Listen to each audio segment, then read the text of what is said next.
khabar semua para pendengar cerita seram The Haunting Cruise dan PN? Pada malam ini, Brother Fai akan kongsikan kisah yang datangnya dari penulis Osman BK dan telah diolah semula oleh Iskandar Zulfakar. Kisah yang bertajuk Pontianak Wisma. Kisah bermula di Wisma Bintara di awal tahun 1985 dan dah bernikah masa tu. Tapi orang rumahku kerja di Butterworth selama setahun. Sorang-sorang lah aku kat quarters di blok A 28 unit 305. Bila malam, jadi sewel sorang-sorang ke hulu ke hilir depan belakang dalam rumah. Nak masak sorang-sorang. Jadilah aku ni weekend husband. Turun naik lumut Butterworth, naik bas ekspres, sampai naik kenal semua driver-driver bas dan penjual tiket, baik di Lumut maupun di Butterworth. Bayangkan, sampai sekarang penjual tiket bas di Butterworth tu masih berstatus anak dara. Dan rupanya saudara mara dengan orang rumah aku. Bukan satu tapi 3 beradik, semua perempuan yang masih tak bernikah sampailah ni. Kesian kan? Nasib baik aku dah bernikah masa tu. Dan ketika itu jugalah aku mengenali penyanyi Suhaimi Miur Hassan, kerana dia juga sering berulang-alik dengan bas yang sama seperti aku. Berbalik pada cerita asal, bila malam tinggal sendirian, aku mulalah melilau satu pangkalan TLDM tu. Selalu makan malam dekat kantin FOC, sampai berkenalan dengan cashier kantin bernama Sabariah. Sabariah bukan nama sebenar ya. Cantik gadis ni, macam Era Fazira, dengan rambutnya yang lebat. Makan free aku selalu. Nasib baik aku dah menikah. Satu ketika Sabariah meluah hasrat yang terpendam dan rupanya tak bertepuk sebelah tangan. Tak sanggup mempermainkan perasaan. Lalu aku berterus terang saja.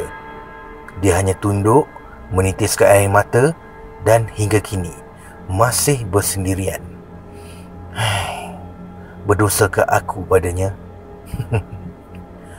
Dah penat melilau dan makan, aku pergi main squash. Tibai tembok dengan bola squash bersendirian. Bila dah penat, aku singgah ke Wisma Bintara di kabin tingkat atas blok ujung sekali, sebelah tangga.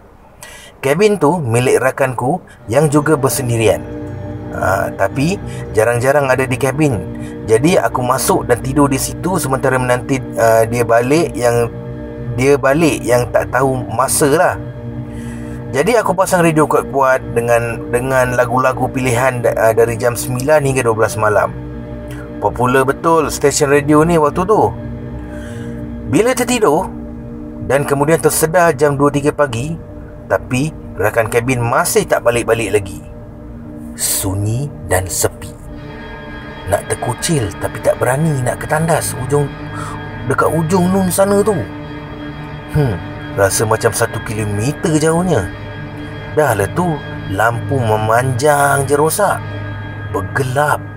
Harapkan lampu passageway je lah. Jadi aku memberanikan diri ke tandas. Tapi sebelum tu aku buka radio kuat-kuat. Lagu Syed Sobri, Cinta yang Terhumban. Pernah dengar tak lagu tu? Brother Fai tak pernah dengar. Alahai, nampalah masa ni lah lagu favourite aku berkumandang. Aku terus berlari dan terkucil kat salah satu tandas di situ. Bila dah selesai, konon nak flush lah, tapi ada seseorang flush dekat jamban sebelah. Setahu aku, tadi tak ada orang di sebelah. Aku lantas menjenguk dan tak ada sesiapa pun. Apa lagi, aku pun slow-slow beredah dari situ. Sampai di pintu, aku terpandang ke kanan menghala ke tingkap. Seseorang berambut panjang sedang duduk menghadap keluar mendayu-dayu mengalunkan lagu cinta yang terhumban sambil menangis teresak-esak. Alahai, sayunya. Tapi aku tahu siapa makhluk tu. Lantas aku berlari menghala ke kabin. Tak pandang belakang dah. Mak aku masuk dan berselimut sehinggalah rakan kabinku balik beberapa jam kemudian. "Hai, apa pasal menggigil ni? Dah nampak ke Pontianak tu?" perlinya. Rupa-rupanya dia pun dah pernah terkena. Lagu Syed Sobri punya pasal lah ni. Catatan untuk Sabariah, dek cinta yang terhumban. Sekian.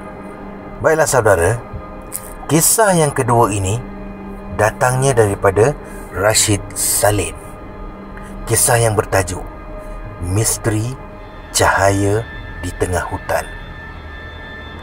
Okey guys, aku nak sampaikan kisah dari salah seorang pembaca page cerita Rashid Salim ni.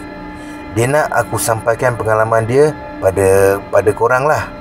Nama dia L. Dia ni kerja sebagai cikgu. Dia ditugaskan mengajar di kawasan pendalaman di Borneo sana. Korang tahulah, kalau dah disebut kawasan pendalaman tu, macam mana kan? Ia jauh dari prasarana dan pembangunan. Ini kisah lama beliau. Pada waktu tu, budak-budak sekolah ada kelas malam. Tapi dia ni pula tak terlibat. Dia ni tinggal di rumah barak dalam kawasan sekolah. Maaf ya. Dan rumah dia tu pula menghadap kebun masyarakat kaum Iban. Manakala di belakang kebun tu pula terdapat hutan tebal. Jadi, ketika malam tu dia berada di dekat singki rumah bertingkap nako. Waktu dia sedang cuci pinggan, tiba-tiba perhatiannya dicuri. Dia nampak ada cahaya seperti lampu Kalimantan di atas puncak pokok di hutan tebal. Terang benderang, tinggi sangat katanya. Lalu dia tak puas hati. Kemudian menjenguk dengan lebih teliti lagi. Lalu dia pun tegurlah, cahaya apa tu Cahaya yang seperti mata berbentuk segitiga tu macam toleh kiri dan ke kanan, seolah-olah sedang meninjau-ninjau keadaan. Ia cuma ada satu saja, bukan sepasang. Selepas ditegur macam tu, tiba-tiba cahaya tu hilang. Tidak semena-mena, bulu romanya pun meremang. Di sana tu hutan tebal, mana ada orang tinggal. Sebaik saja dia menyedari keadaan tu, dia pun meninggalkan dapur. Keesokan harinya, dia menemui tuai rumah panjang dekat kebun tu. Dia pun menceritakan tentang apa yang dia nampak. Tuai rumah tu cakap, itu adalah hantu tinggi. Kiranya hantu tersebut sedang lihat-lihat kawasan, iaitu memantau. L tak dapat bayangkan bagaimana rupa hantu tinggi itu, dan yang dilihat cuma matanya saja. Sejak hari itu, dia tak berani lagi mengendap dekat tingkap Neko tu. Okey guys, aku pun tak pernah tengok guys bagaimana rupa hantu tu depan mata. Kalau boleh, tak nak tengok pun. Ada juga hantu macam tu ya. Sekian.